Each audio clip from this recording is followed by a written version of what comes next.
আমি টমেটো। সালাদ, তরকারি, সস সব জায়গায় আমি হিরো।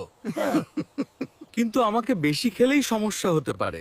যাদের অ্যাসিডিটির সমস্যা আছে তাদের বুক জ্বালা বা গ্যাস্ট্রিক বাড়তে পারে, আর কিডনিতে পাথর হওয়ার ঝুঁকি থাকলে খুব বেশি না খাওয়াই ভালো।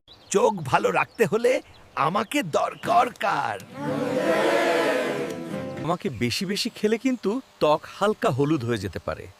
আর ডায়াবেটিস রোগীদের খুব বেশি না খাওয়াই ভালো, কারণ আমার প্রাকৃতিক চিনি আছে। ঠান্ডা লাগলে কার দরকার পড়ে? আমার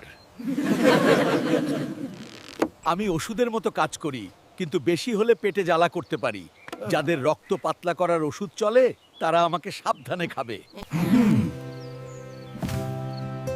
স্বাস্থ্য ভালো রাখতে তিতা দরকার। আমি তিতা, আর সবাই আমাকে সহ্য করতে পারে না। রক্তে সুগার কমানোর ক্ষমতা আছে, তাই ওষুধ খেলে সাবধানে খেতে হবে। আমাকে নিয়ে সবাই মজা করে, কিন্তু আমি ফাইবারে ভরপুর। আমারও কিছু সমস্যা আছে। যাদের অ্যালার্জি আছে তাদের চুলকানি বা অস্বস্তি হতে পারে। আর বেশি তেলে ভাজা হলে কিন্তু স্বাস্থ্য ভালো থাকবে না। আমরা কেউ খারাপ না। শুধু শুধু পরিমিত খাওয়াই আসল কথা।